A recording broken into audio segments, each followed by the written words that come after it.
좀 약간 좀 진도가 좀 다른데 조금 그 우리 오전반 분들은 요 앞부분 좀 바극적이죠. 맞는데 잠깐 보고 들어갈게요. 386페이지 보시면 전세권이 나오는데 전세권의 의의가 뭐죠? 전세금을 지급하고 목적 부동산을 용도에 쫓아 사용하고 수익하는 권리고요. 다만 이 전세금을 돌려받기 위해서 전세권자는 경매할 수 있고 우선 변제할 수 있다. 따라서 용익 물권이지만 담보 물권적 성질도 아울러 있고요. 주의하실 것이 전세권과 임차권을 어떻게 구별한다 그랬죠? 전세권 설정 등기죠. 전세권 설정 등기라면 뭐가 돼요? 전세권. 전세 계약을 하고 전세권 설정 등기를 안 했으면 뭐죠? 임차권. 이렇게 되고. 그래서 우리 교재 보시면 우측에 전세, 채권적 전세와의 차이점에서 자세히 나왔는데 읽어볼 필요도 없는 부분이고, 이 채권적 전세란 건 뭘 말하냐면은 전세 설정 계약을 했지만 전세권 설정 등기를 안 하는 뭐죠? 임차권을 채권적 전세라고 쓰고 있는데 이런 말 안 씁니다. 그냥 뭐예요? 임차권이고 읽어볼 필요도 없고 가입표고요. 한 장을 넘기셔서 388페이지 오시면 전세권에 성립해가지고 다시 나와 있죠. 설정 계약을 하고 전세금을 지급하고 전세권 설정 등기를 해야 전세권이 성립되게 되는데 우측에 보시면 3번 전세금은 반드시 지급돼야 됩니다. 그죠? 다만 주의하실 것은 꼭 현금을 줘야 되는 것은 아니고 기존의 채권으로 전세금을 뭐 할 수 있죠? 대신할 수가 있고요. 그 다음에 니은번 전세금의 성질해 가지고 나와 있고 디귿번 전세금 증감 청구권 해가지고 경제 사정 등의 변동이 있으면 전세금의 증액 또는 감액을 청구할 수 있는데 증액 청구에 대해서는 제한이 있죠.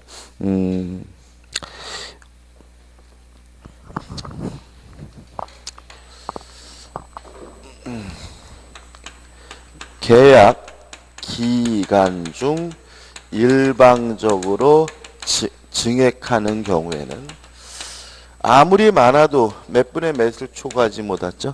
20분의 1을 초과하지 못하고 한 번 올렸으면 1년에 또 올리지 못하니까 1년에 한 번씩 간다. 그죠? 따라서 계약 기간 중 증액하는 경우에만 제한이다. 만약에 계약이 종료가 되고 재계약하면서 증액하는 경우에는 아무런 제한이 없고요. 또 일방적으로 증액하는 경우에만 뭐죠? 제한이다. 따라서 전세권자의 동의를 얻어서 증액하는 경우에도 어떻게 해요? 아무런 제한이 없다는 거 꼭 기억하시고 이해하셔야 되고요. 그 다음에 넘겨보시면 이제 뭐가 나오죠? 전세권의 존속기간이 나오죠. 일단 전세권의 존속기간은 조심하셔야 돼요. 최장기간이 제한되어 있습니다. 아무리 길어도 10년을 초과할 수가 없다. 그 다음에 문제가 이제 뭐냐면 최단기간인데 이거를 아주 체계적으로 정리하셔야 되고요. 안 그러면 엉뚱하게 문제를 틀릴 수가 있는데 최단기간은 원칙적으로 보장하지 않는다. 최단기간은 원칙적으로 보장하지 않기 때문에 어떤 일이 발생하게 되냐면 전세권을 설정하면서 존속기간을 약정하지 않으면 언제든지 자유롭게 소멸 통고할 수 있고 몇 개월 지나면요? 6개월이 지나면 전세권이 뭐하게 돼요? 소멸하게 된다. 근데 문제가 있단 말이죠. 문제는 교재 좌측 상단에 보시면 312조가 나와요. 312조 2항을 보시면 건물에 대한 전세권의 존속기간을 1년 미만으로 정한 때에는 이를 1년으로 한다. 이렇게 나와 있죠. 그죠?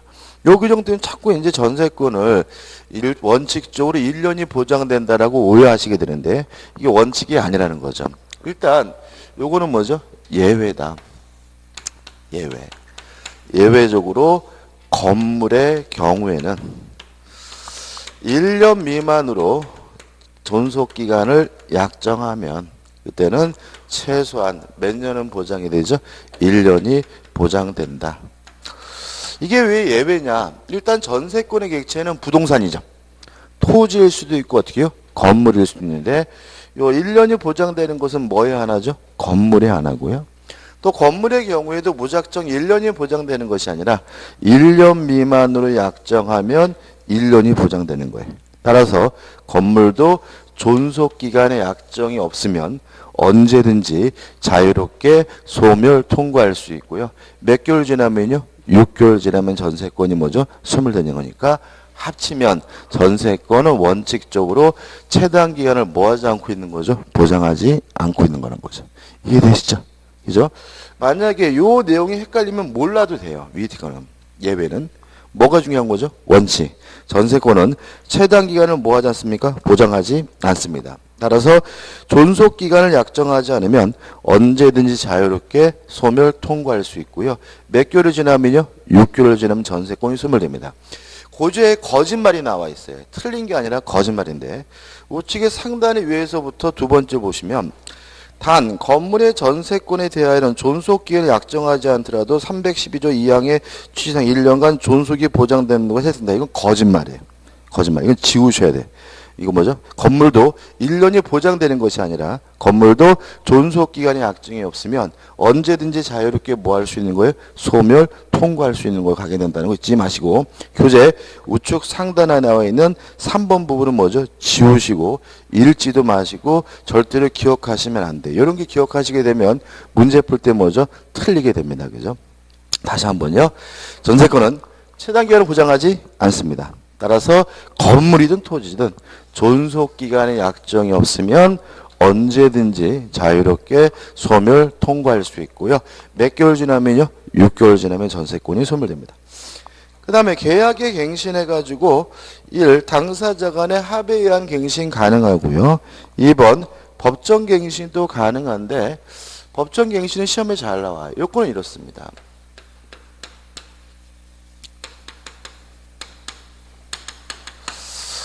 요거는 만료 전이죠. 만료 전 6월부터 1월 사이입니다. 만료 전 6월부터 1월 사이에 나가라 또는 나가겠다는 특별한 의사표시가 없었다면 전세권은 자동으로 갱신되는데 요거 우리가 전세권의 뭐죠? 법정갱신이라고 합니다.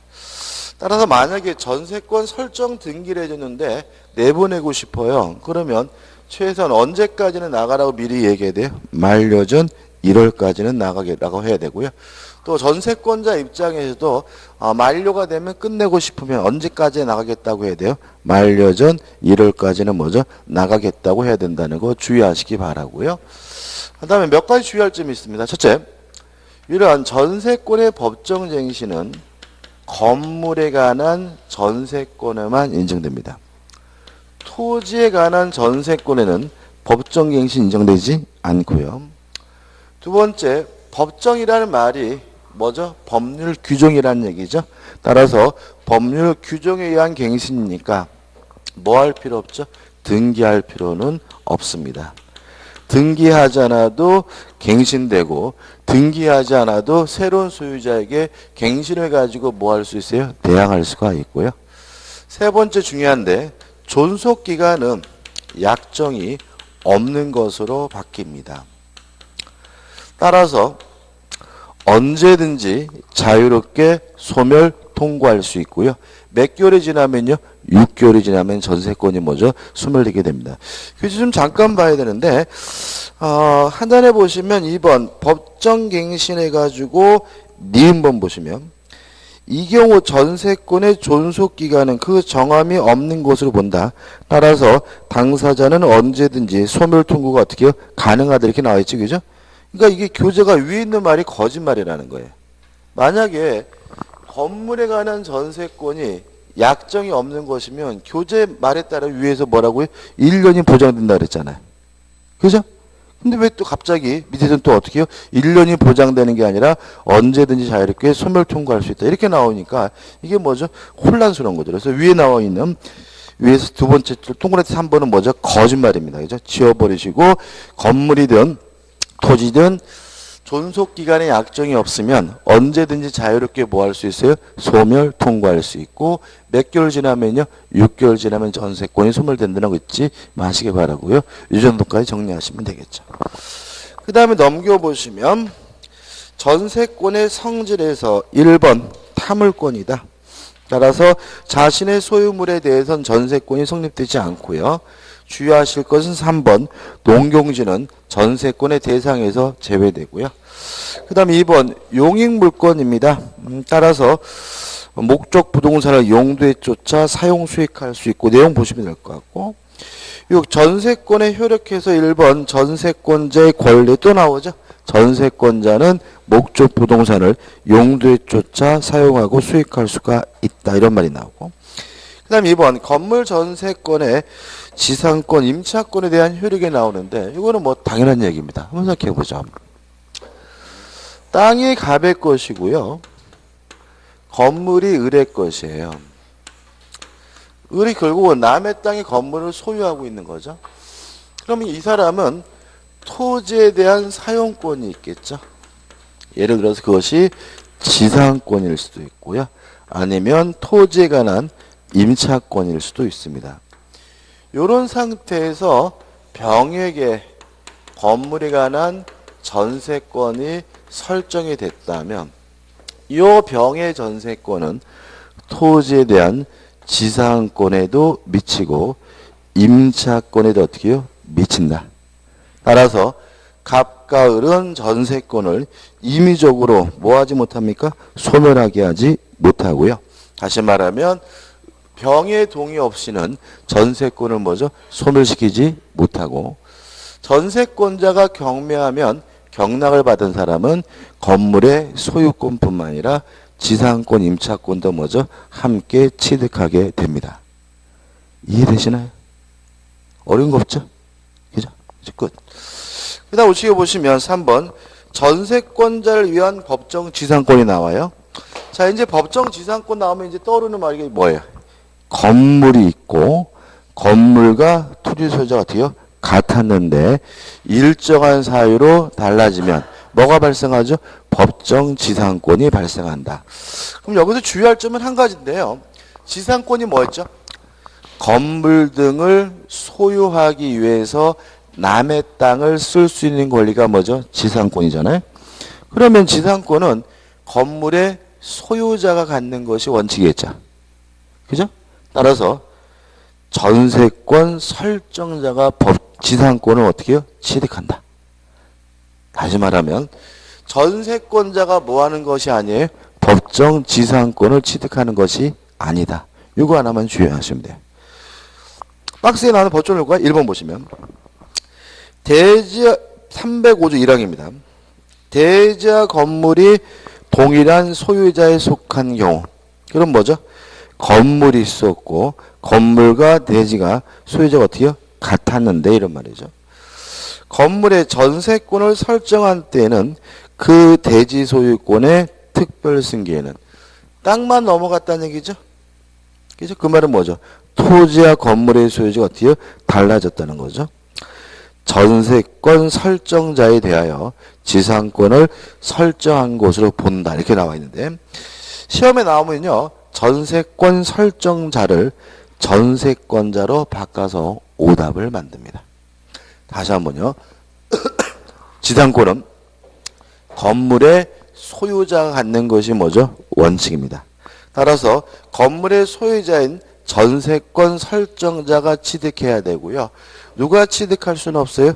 전세권자가 취득할 수는 없기 때문에 전세권 설정자에 대하여는 맞지만 전세권자에 대하여 그럼 뭐가 돼요? X가 된다는 거 주의하시기 바랍니다. 그것이고요. 내용은 일반적 지상과 똑같습니다. 하단에 전세권의 처분에서 넘겨보시면 내용이 나오는데 일단 단순하게 전세권은 물권입니다. 따라서 자유롭게 양도할 수 있고 임대할 수 있고 담보 설정할 수 있고요.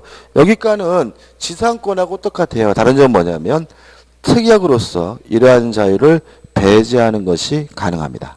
다시 한번요. 지상권에 양도, 임대, 담보 설정할 수 있는 자유는 자율은 특약으로서도 뭐 할 수 없었죠? 배제할 수 없었죠. 근데 전세권은 자유롭게 양도, 임대, 담보 설정할 수 있지만 특약으로 뭐 할 수 있습니까? 제한할 수 있다는 거 주의하시기 바라고요. 하단에 보시면 4번에서 뭐가 나오냐면 전전세가 나오고 있죠. 이런 얘기죠. 갑이라는 사람이 을에게 전세권을 설정해 줬다면 갑을 우리가 뭐라 하냐면 전세권 설정자라고 하죠. 근데 을이 한 번 더 병에게 전세를 줬어요. 그럼 이걸 우리가 전세에 따르고 병을 뭐죠? 전전세권자라고 하죠. 여기서 첫 번째 생각할 것은 전전세하기 위해서 갑으로부터 동의를 받을 필요는 없다.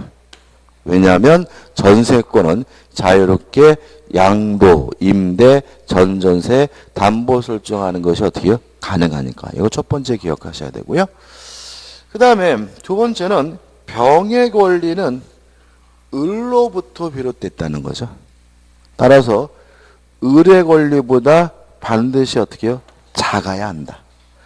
존속기간도 짧아야 되고요. 전세금도 어떻게 해요? 작아야 됩니다. 그죠?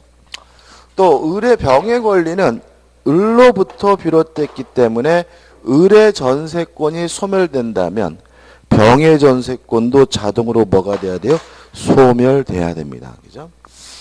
따라서 갑과 을은 임의적으로 을의 전세권을 함부로 뭐하지 못해요? 소멸시키지 못한다는 것도 한번 생각해 보시기 바라고요. 별로 어려운 거 없습니다. 그죠? 솔직히 여기는 복대리하고 비슷하죠. 복대리 비슷하고. 여기서 한 가지 추가적으로 설명드려야 될 것은 뭐냐면 교재 우측에 보시면 우측에 정관한테 보시면 D 전세권자의 책임 가중 이런 말이 나오죠. 읽어볼까요? 전세권자는 전전세 하지 아니하면 면할 수 있는 불가항력으로 일어난 손해에 대하여도 책임을 부담한다 이렇게 나와있죠. 이걸 이해하셔야 되는데 키포인트는 뭐냐면 전전세 하지 아니했으면 면할 수 있는 요 말이 좀 키포인트이죠. 그럼 한번 생각해 볼까요? 지금 병이 살고 있어요. 근데 예를 들어서 지진이 나가지고 건물이 무너졌어요. 그러면 을의 입장에서 지진 난 거는 불가항력이니까 그래도 갑에게 책임을 져야 된다. 이런 취지일까요? 그런 취지 아니라는 거죠. 그죠? 왜냐하면 지진 나서 건물이 된 거는 전전세 하지 않았으면 면할 수 있는 게 아니죠. 다시 말하면 을이 살든 병이 살든 지진 나서 건물이 무너지는 건 뭐 할 수 있어요? 면할 수가 없는 거죠. 그러면 전전세 하지 않았으면 면할 수 있는 불가항력이란 말은 뭐냐면 병의 고의나 과실로 인해서 이 건물이 멸실된 경우입니다. 예를 들어서 병이 라면 끓여 먹다가 깝죽대는 바람에 집이 불탔어요. 그러면 을의 입장에서는 뭐예요? 불가항력이죠. 우리 어쩔 수 없잖아요. 뭐 가서 고쳐줄 수는 없는 거잖아요. 그죠? 그래도 을이 갑에게 뭘 져야 돼요? 책임을 져야 된다. 이런 취지입니다. 그래서 그 밑줄 침대 밑에다가 전전세권자의 고의 과실 이렇게 좀 적어 놓으셔야 돼요. 자, 이런 규정을 두고 있는 이유는 뭘까요? 요게 공평해서 그렇습니다. 만약에 요 규정이 없다고 가정을 해볼게요. 규정이 없다고 한번 생각해 보세요. 병의 과실을 건물이 불타서 없어졌어요. 이 규정이 없으면 을의 입장에서 뭐죠? 불가항력이니까 을은 갑에게 책임을 안 져도 되겠죠? 그러면 갑은 을로부터 받은 전세금을 전부 다 돌려주고 병한테 별도로 뭘 청구해야 돼요? 손해배상을 청구해야 된다는 취지가 되거든요. 그럴 필요가 없다는 거죠.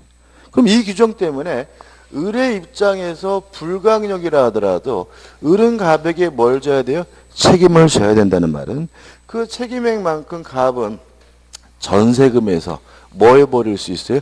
공제해버릴 수가 있다는 거죠. 그죠? 그러면 을이 피해보나요? 안 봐요. 왜? 을도 어차피 병으로부터 뭘 받아두고 있어요?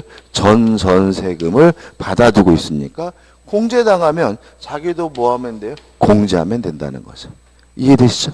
그래서 이것이 오히려 공평하기 때문에 두고 있는 거니까 불가항력이란 말을 느닷없이 갑자기 천재지변, 지진, 화산폭발 이런 쪽으로 가면 안 되고요.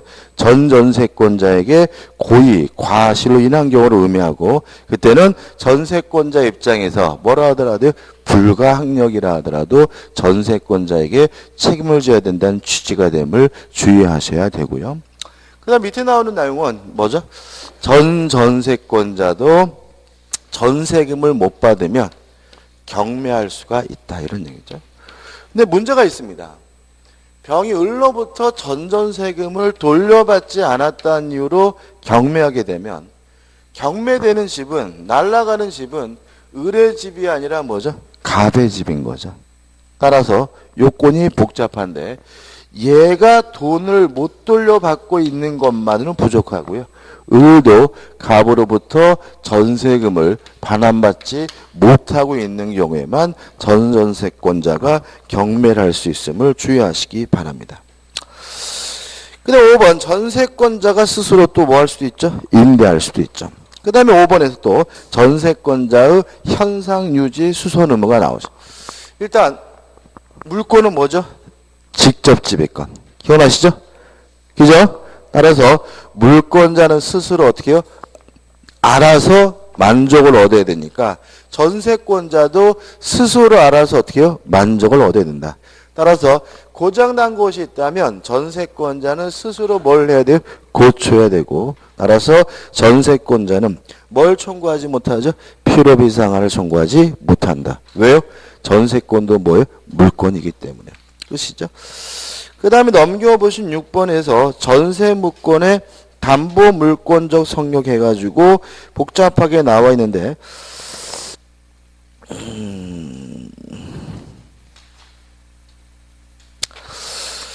일단 용익물권이기도 하고 담보물권이기도 합니다. 따라서 담보물권처럼 경매할 수 있고 우선 변제 받을 수 있고 이 부분은 좀 이따가 자세히 볼 거고 통효성 해가지고 부정성, 수반성, 물상대의성이 인정되고 불가분성도 인정되고 이건 좀 이따가 담보물권 할 때 할 거고요. 그 다음에 이제 디귿과 리을이 나오는데 과거에 가끔 여기서 시험이 나와서 우리 교재가 8례까지 나와 있는데 간단히 말씀드리면 전세금 반환 채권만 분리해서 따로 양도할 수 없는 것이 뭐죠? 원칙입니다. 이유는 부정성, 수반성 때문에. 다만 예외해가지고 A, B, C에서 세 가지는 나눠놨지만 실제로는 뭐죠? 두 가지입니다.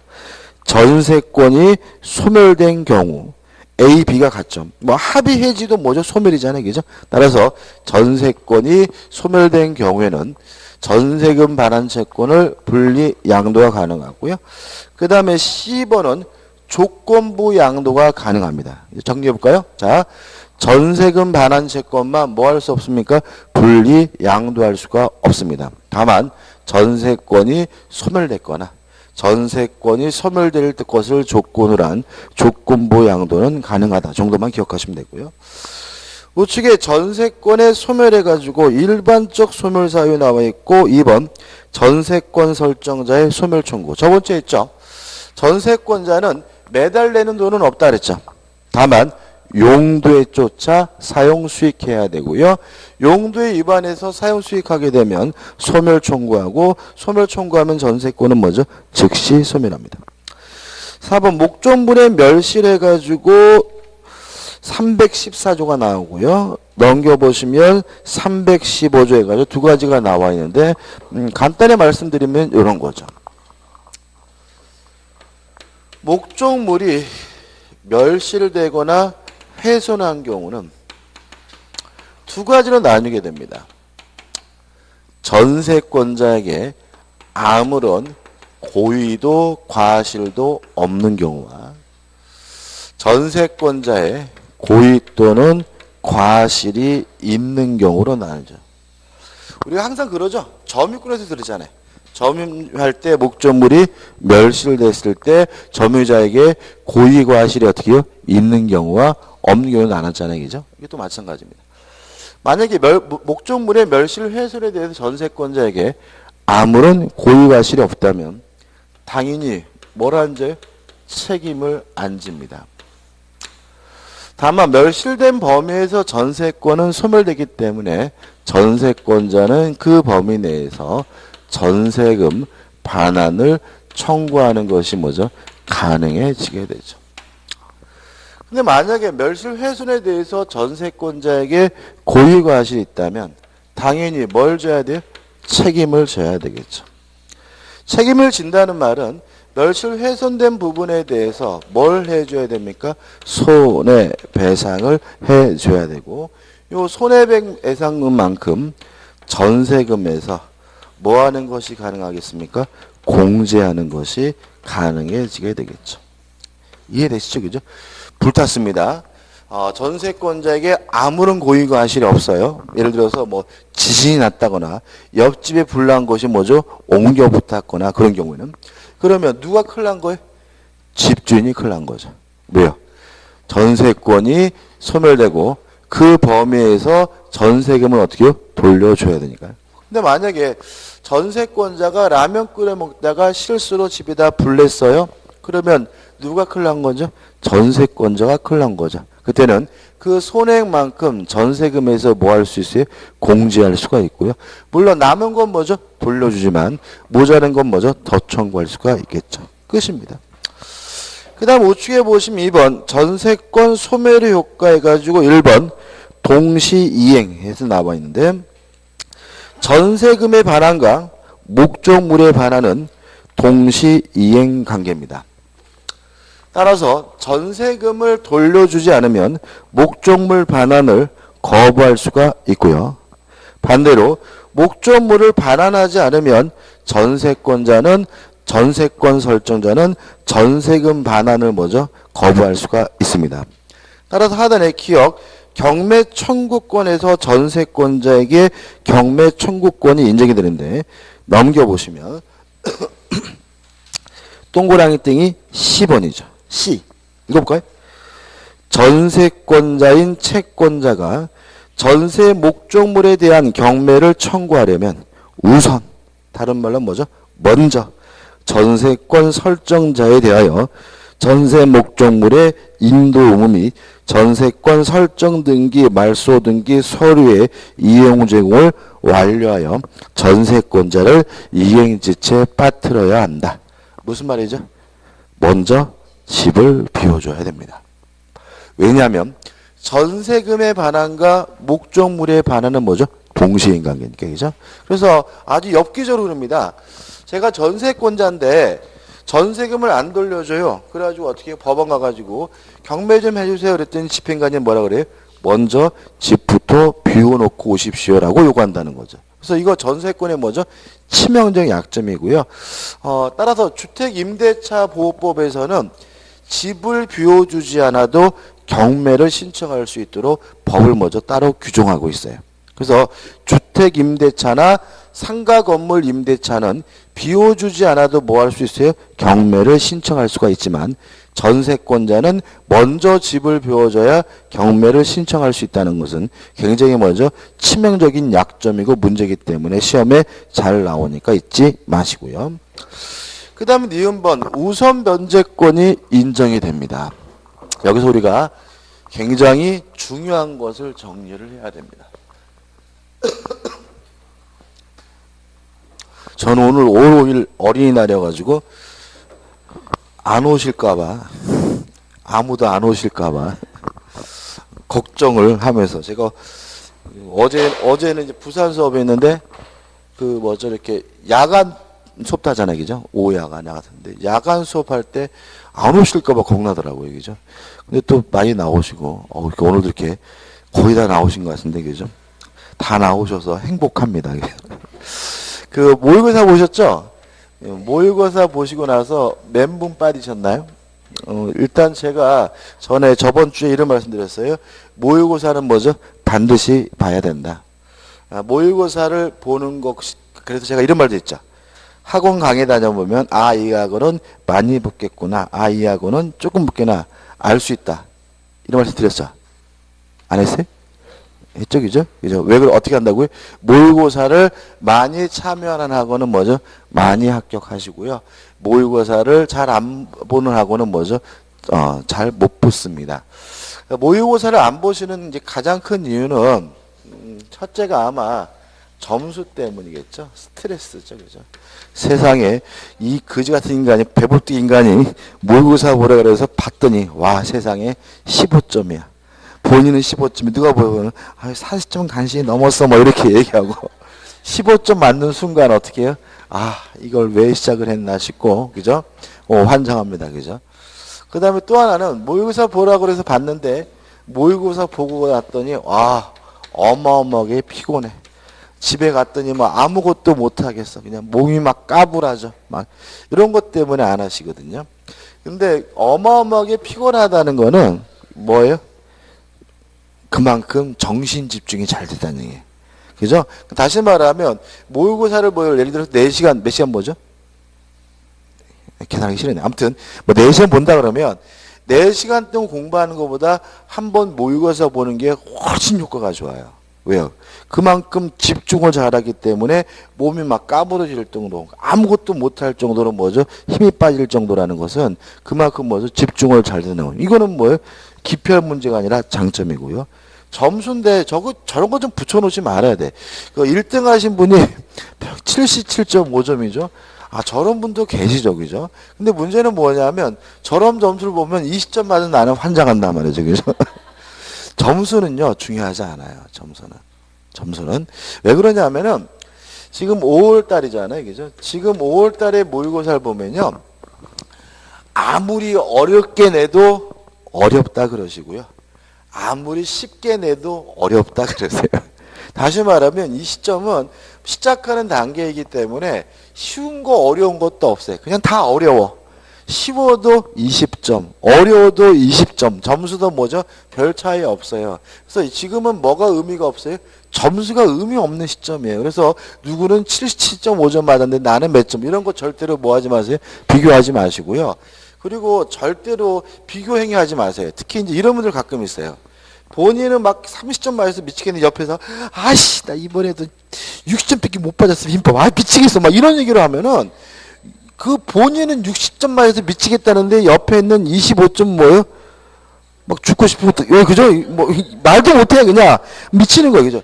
그러니까 이게 뭐냐면 우리는 공동 운명체예요. 그러니까 어차피 우리는 절대평가지 상대평가가 아니기 때문에 분위기를 잘 이끌어가지고 최대한 뭐죠? 많이 합격하는 게 서로에게 도움이 되고 또 나중에 우리가 합격하셔서 개업을 하시든지 부동산 사무직 근무하든지 인맥이 많은 게 좋은 거거든요. 그래서 우리는 서로가 어떻게 최대한 많이 붙어야 돼. 그러니까 그런 점수 가지고 막 나는 몇 점 맞았고 걔도 몇 점 맞았어 막 이런 거 하지 말고 그죠?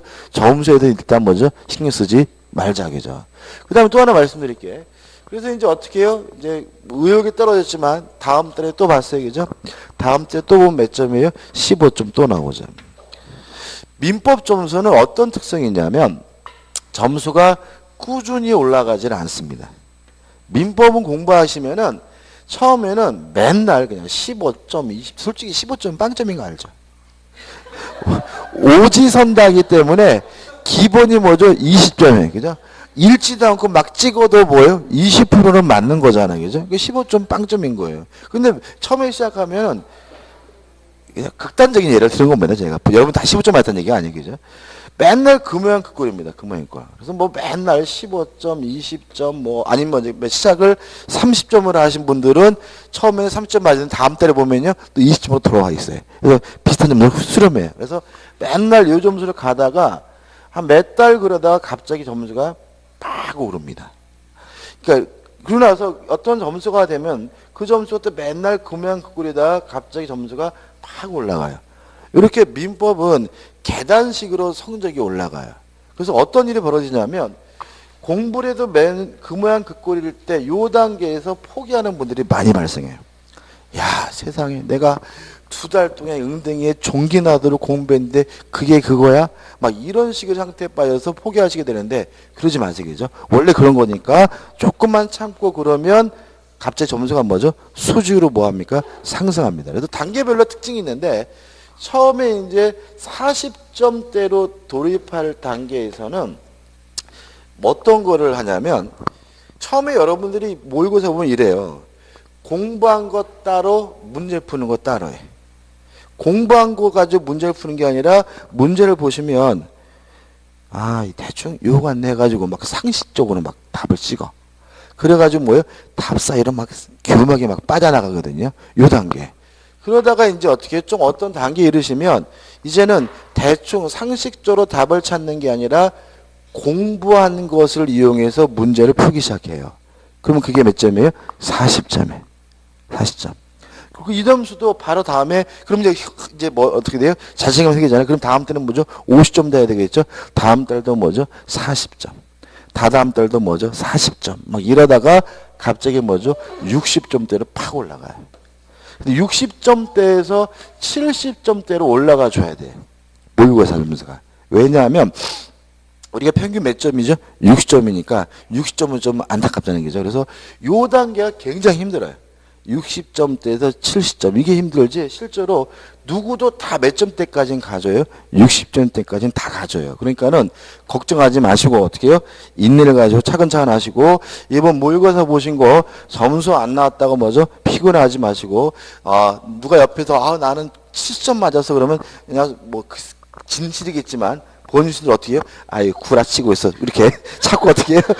이렇게 내 중심으로 다 30점이지 뭐 이렇게 내 중심으로 자꾸 이걸 뭐죠? 변하지. 말하는 얘기는 아니라 계속 말하면 싸움 나니까 그죠? 속으로 어떻게 구라치고 있어 뭐 이러면서 자꾸 자기 중심으로 해가지고 절대로 뭘 잊어버리시면 안 돼요. 자신감을 잃어버리시면 안 돼요. 그죠? 이해되시죠? 그죠? 제가 한번 이런 게 있어요.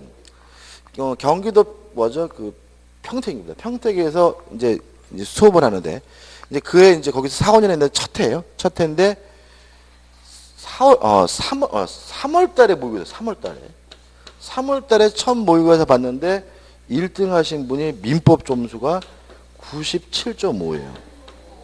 3월 달에 봤는데 한 문제 틀리셨더라고요. 뭐 학계론 점수도 뭐 87.5인가 뭐 그렇게 되고 그 원장님한테 물어봤어요. 이분 왜 공부하냐고. 그러니까 왜요? 그래서 이 점수면 3월 달에 작년에 합격했어야지. 왜 떨어지고 올해 공부하냐. 그랬더니 그 양반도 글쎄요 그러더라고요. 작년에는 모의고사 봤나요? 작년에도 봤대요. 점수가 어떻게 해요? 맨날 이렇게 나왔대. 근데도 떨어졌다는 거죠. 그러니까는 막 그분 보면 막 걱정스러운 거야. 그래가지고 막 그분이 막 97.5, 100점 막 이렇게 맞아야 되니까 주변 분들도 막 주눅 들고 계죠. 또 어떤 생각하세요?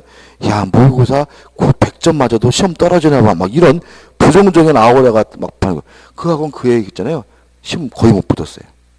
그분은 붙었더라고. 그 학원 문 닫았어. 못 붙이면, 그러니까 수강생이 많이 못 붙으면 학원을 문 닫을 수밖에 없는 거죠. 경제학원에 다 가는 거죠.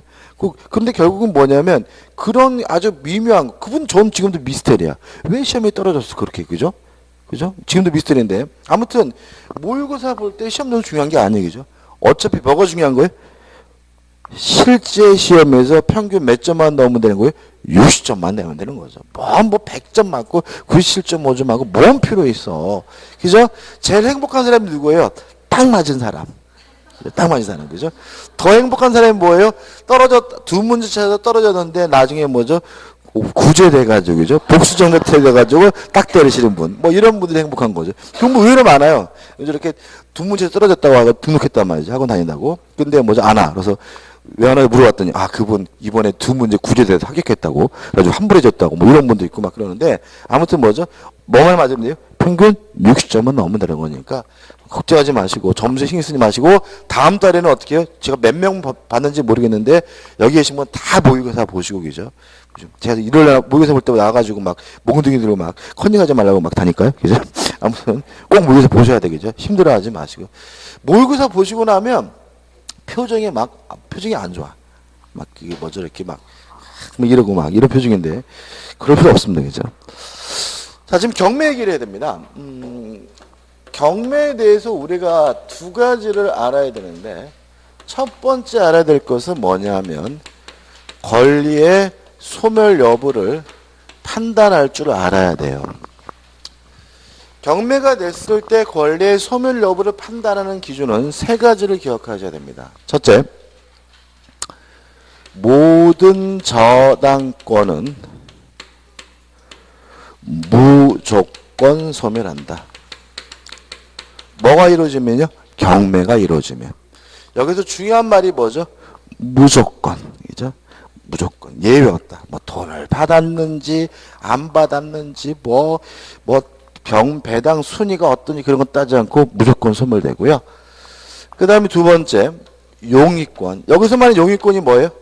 전세권, 지상권, 지역권, 그 다음에 용의 물권이 아니고 그죠? 대항력 있는 임차권까지 포함한 모든 용의권이 소멸되는지 여부는 누구하고 비교하냐면 최우선 순위 저당권자와 비교한다. 다시 말하면 경매를 신청한 저당권자와 비교하는 것이 아니라 저당권자 중 가장 빠른 저당권자하고 비교해서요. 걔보다 늦으면 무조건 뭐가 돼요? 소멸되고 걔보다 빠르면 뭐 되지 않아요? 소멸되지 않는다. 누구하고 비교합니까? 최우선순위 저당권과 비교합니다. 세 번째, 유치권은 원칙적으로 경매가 되더라도 소멸되지 않습니다. 요 세 가지죠. 그죠? 세 가지 꼭 숙지하셔야 되고요. 그 다음에 요 세 가지 가지고 판단했더니 권리가 소멸이 안 되는 경우도 있고 권리가 소멸이 되는 경우도 있는데 소멸이 안 된다면 배당을 못 받습니다. 소멸되는 권리만 뭘 받을 수 있냐면 배당을 받을 수가 있습니다. 따라서 왜 모든 저당권은 무조건 소멸해야 되냐면요. 소멸되는 권리만 뭘 받을 수 있기 때문에 배당을 받을 수가 있기 때문에요. 그죠? 그 다음에 소멸되는 권리는 배당을 받는데 배당 순위는 어떻게 되느냐? 이거 저하고 약속하셔야 되는데 나중에 교재들 보면 배당 순위 해가지고 1순위 실행비용, 2순위 소액 임차보증금, 근로자의 3개월 차 임금, 3순위 당해서 이렇게 나오거든요. 절대 외우지 맙시다. 외우시면 안 되겠죠? 그런 거를 외움으로써 문제를 뭐예요? 틀려요. 그게 정확한 표도 아니고요. 그 외우는 거 아무런 가치가 없는데 자꾸 외워버리고 나면은 배당 순위에 대한 개념에 대한 이해를 안 하시고 무작정 지나쳐 버리시기 때문에 문제 풀 때 오히려 도움이 안 돼. 절대로 그 순서는 뭐 하지 마세요? 외우지 마시고요. 뭘 이해하셔야 되냐면 배당 순위라는 말은 결국은 돈 받는 순위죠. 그 다음에 우선 변제권이 뭐죠? 우열에 따라서 순서에 따라서 돈을 받을 수 있는 권리가 뭐였어요? 우선 변제권이었죠. 그럼 결국은 배당 순위와 우선 변제권은 같은 의미라는 거죠. 이게 무슨 말이냐면 우선 변제권이 존재해야 배당 순위가 주어진다. 이 말을 꼭 이해하셔야 돼요. 그래서 우리가 우선 변제권이 있다라는 말은 우선에서 돈을 받는다는 말이 아니라 배당 순위가 주어진다는 말이에요.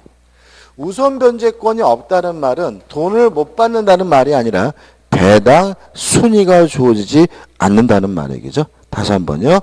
자, 유치권자는 좀 이따 하겠지만 우선 변제권이 없어요. 그 말은 유치권자에게는 배당 순위가 주어지지 않아요. 전세권자는 뭐가 있어요? 우선 변제권이 있어요. 그 말은 전세권자에게는 뭐가 주어져요? 배당 순위가 주어진다. 이런 뜻이 되고요. 그럼 어떻게 그 순위가 결정되느냐? 간단합니다. 우선 변제권이 있는 권리가 등기된 권리라면 등기된 시점을 기준으로 하고요.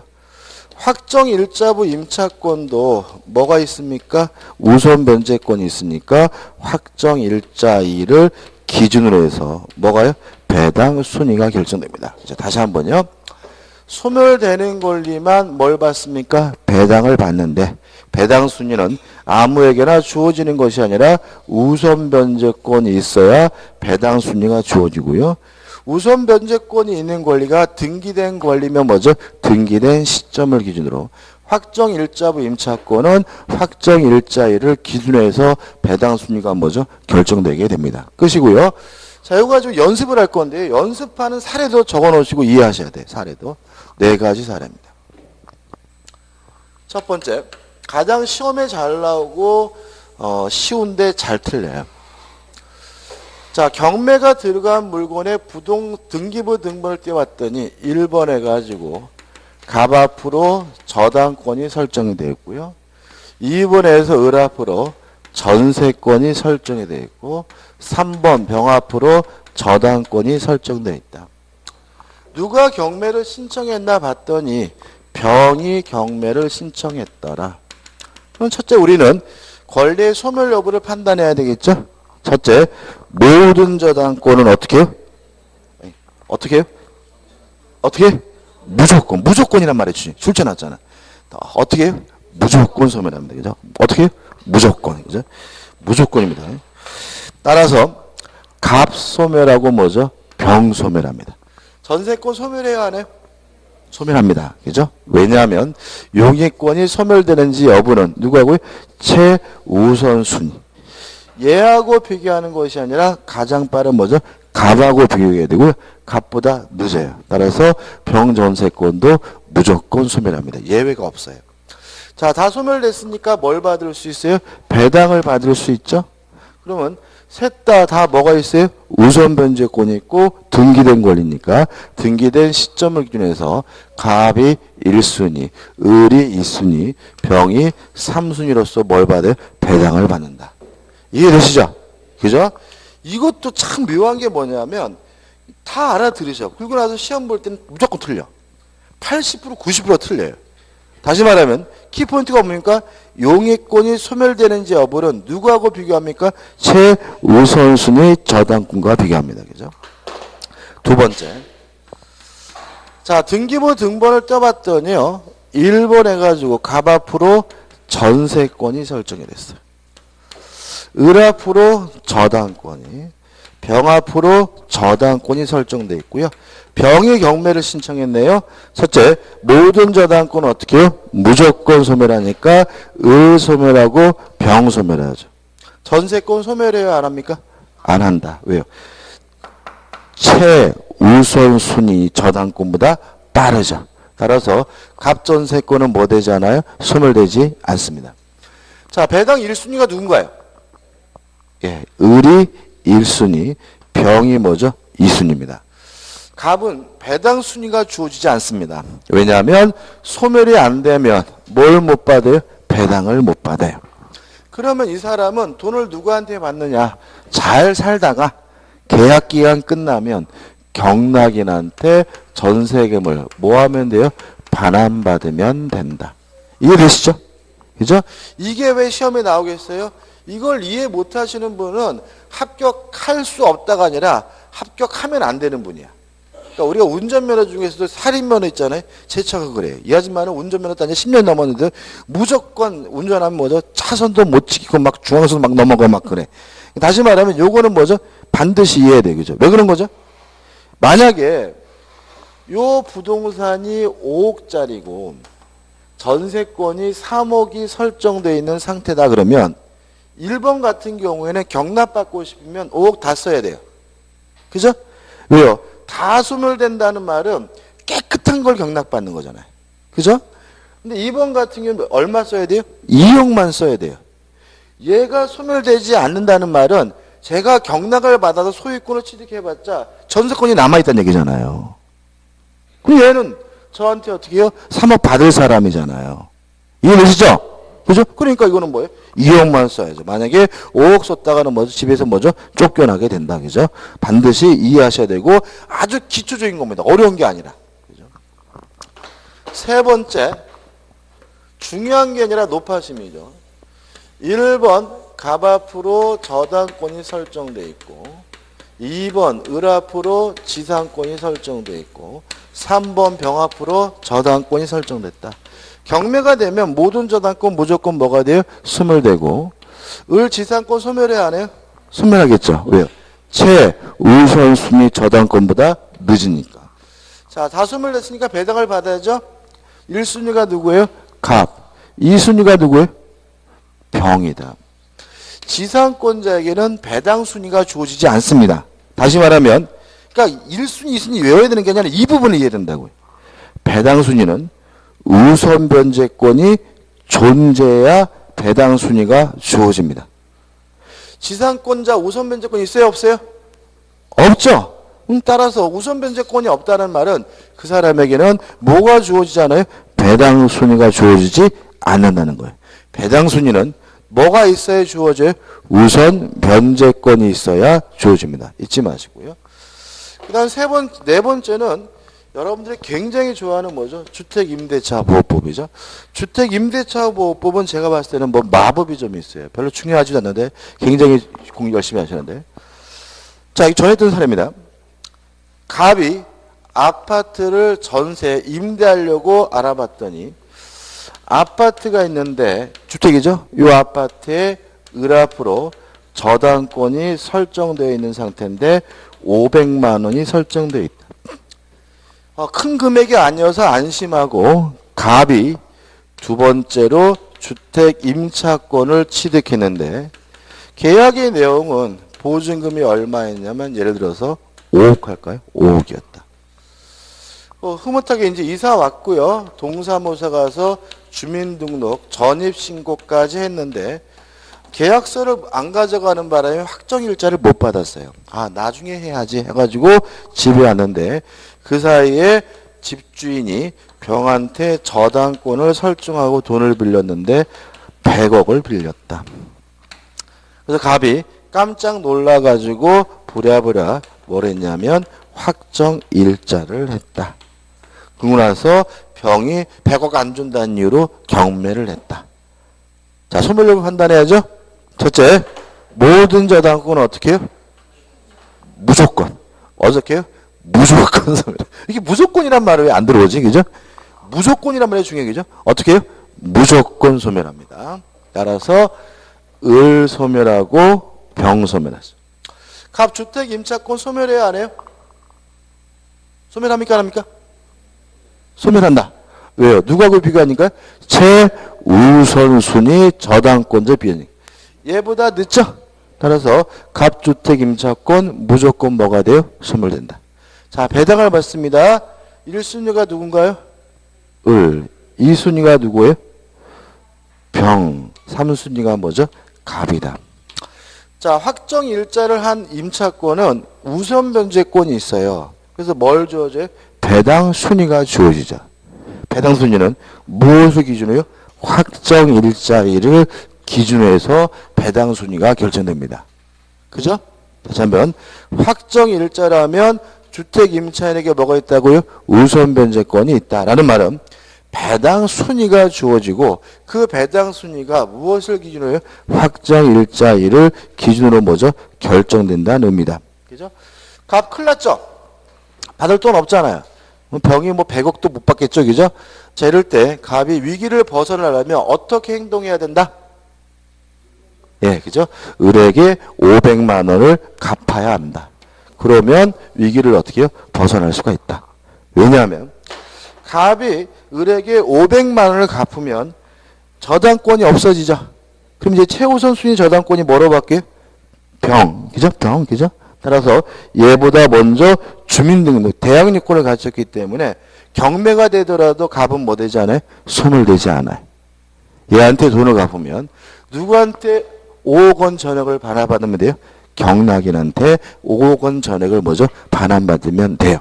까지 이해하셔야 되고 이게 이해 안 되시는 분들은 큰일 난 거예요. 그죠? 꼭 꼼꼼히 한번 이해하시 바라고. 예.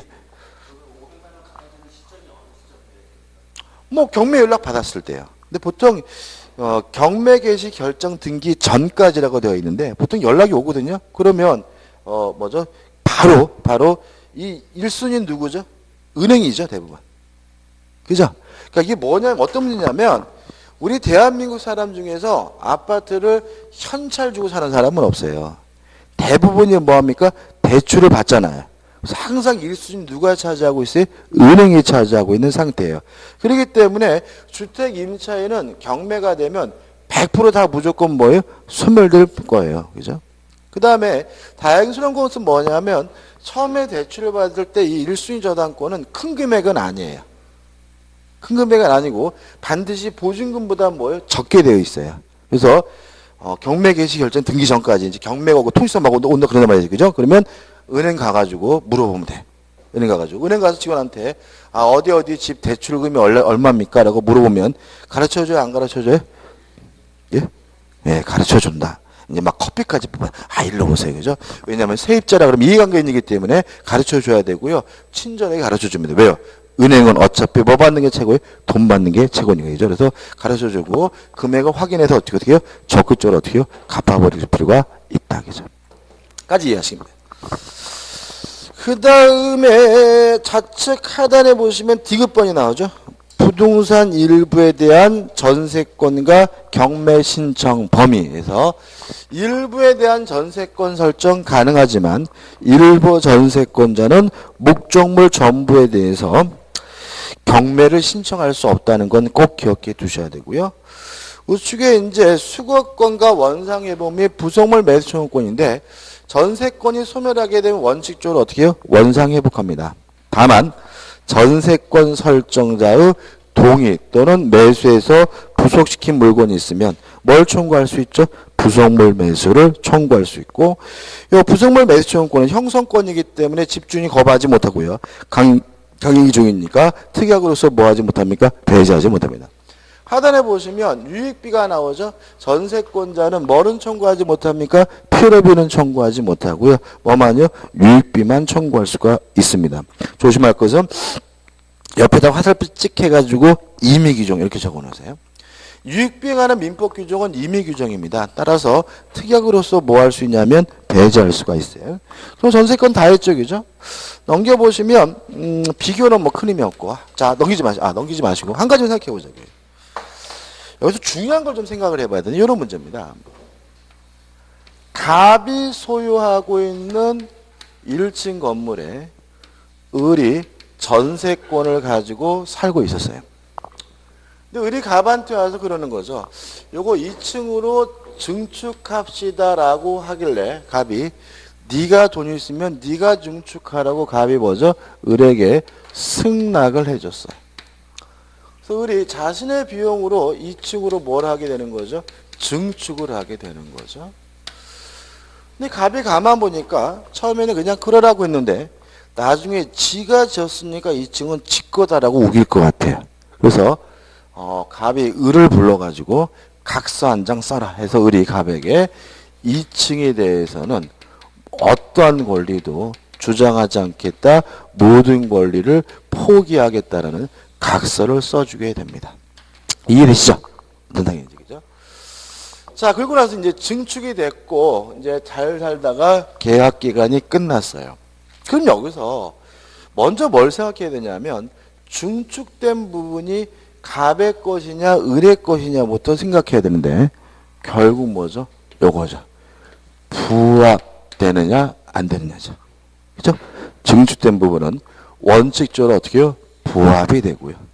만약에 2층의 구조상 이용상 독립성이 있으면 그때는 뭐 하지 않아요? 부합하지 않습니다. 따라서 만약에 원칙에 따라서 부합하면 누구 거예요? 갑 거죠. 따라서 을은 갑에게 내 건데 사라는 매수 청구할 수는 없어요. 이때는 뭐로 가냐면 유익비 상한 청구권 문제로 갑니다. 왜냐하면 1층을 2층으로 증축한 것은 명백히 목적물의 가치를 뭐 한 거예요? 증가시킨 거니까. 그죠? 근데 만약에 구조상 이용상 독립성이 있어서 부합하지 않았다면 증축할 때 갑으로부터 전세권자로부터 뭘 받았어요? 승낙을 받았죠. 동의 또는 매수해서 증축시킨 것이니까 이때는 뭐로 갑니까? 부속물 매수 청구권으로 갑니다. 다시 말하면 부합되지 않았다는 말은 누구 거죠? 을 거란 얘기고, 따라서 내 건데 사라는 의미에서 부속물 매수 청구권으로 갑니다. 그 다음에 유익비 상환 청구권은 뭐예요? 임의 규정이죠. 따라서 각서가 유효합니다. 따라서 각서 때문에 을은갑에게 유익비 상환을 뭐하지 못해요? 청구하지 못합니다. 부속물 매수 청구권은 강행 규정이고요. 더더군다나 이것은 형성권이니까 상대방이 뭐하지 못해요? 거부하지 못합니다. 따라서 만약에 독립성이 있다는 이유로 부합이 안 됐다면 각서는 뭐죠? 무효입니다. 그죠? 강행 규정 위반이니까. 따라서 을은갑에게 각서에도 불구하고 부속물 매수를 뭐 할 수 있어요? 청구할 수 있고요. 갑은 거부할 수가 없습니다. 이해되시죠? 여기서 중요한 걸 나오게 되는데 항상 이런 말씀 많이 드립니다. 민법은 계약 잘한다고 장땡이 아니에요. 뭐가 유리합니까? 법을 잘 아는 게 유리해요. 그죠? 그래서 만약에 을의 입장에서는 각서 써달라 그러면 어떻게 해요? 쿨하게 써주면 돼요. 그 대신 뭐 하면 돼요? 독립성이 있게 밖으로 출구를 뽑으면 되는 거죠. 그 다음에 갑의 입장에서는 각서 쓰게 중요한 아니라 가서 어떻게 해요? 지켜 서야 돼. 뭐예요? 출구를 어떻게 해요? 안으로 뽑도록. 이해되시죠? 그죠? 근데 재밌는 거는 오히려 집주인이 적극적으로 밖으로 빼라고 주장합니다. 왜냐하면 안으로 뽑으면 건물이 망가진다고. 그죠?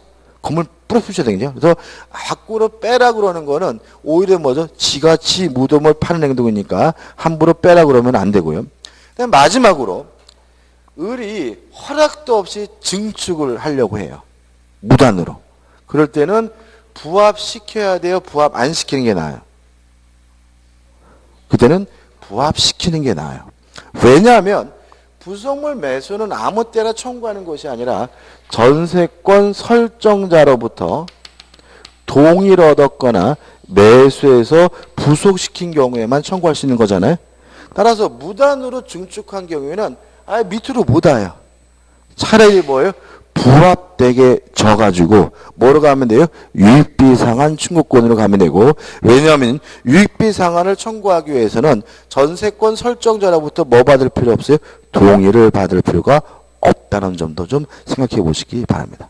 아주 잘 내는 부분이고 좀 까다롭게 낼 때는 이 부분을 선택하고 있으니까 좀 생각해 보시기 바랍니다. 마지막으로 우측에 403페이지 보시면 확인 문제 있죠? 전세권에 관한 설명으로 옳은 것은 1번 건물에 대한 전세권의 최단 존속기간은 2년이다. X 1년이다 이렇게 기억하는 게 아니라 어떻게 해요? 최단 존속기간 원칙적으로 어떻게 해요? 보장하지 않으니까 1번은 뭐죠? X다 이렇게 기억하셨죠. 2번 전세권자의 필요비 상환 청구권은 과실을 수취하지 않을 것을 전제로 한다. X 전세권자는 아예 필요비 상환을 뭐하지 못해요? 청구하지 못하고요. 3번 전세권과 저당권이 설정되어 있는 부동산에 저당권이 실행됐어요. 그러면 최우선 순위 저당권보다 빠르면 전세권은 뭐죠? 소멸 안 될 수도 있고 늦으면 뭐죠? 소멸될 수도 있고 상대적인 것이니까 그 전세권은 언제나 소멸된다. X죠. 4번 전세권자의 전전세 임대 자유는 전전세 또는 임대하지 아니하였더라도 면할 수 있었던 불가항력적 사유에 대한 책임을 전제로 한다. 맞죠? 이제 답은 4번이고. 5번 전세 목조물 일부가 전세권자의 과실로 멸실했어요. 과실로 멸실했으면 뭘 해야 돼요? 손해배상해야죠. 그죠? 뭐 거기에서 전세금 달라고 요구할 수가 없는 거니까 그 부분에 대하여 전세권은 소멸함이 원칙이다. X가 되는 거. 답은 뭐죠? 4번입니다. 자, 좀 쉬었다 이제 담보물권에서 유치권으로 들어가도록 하겠습니다.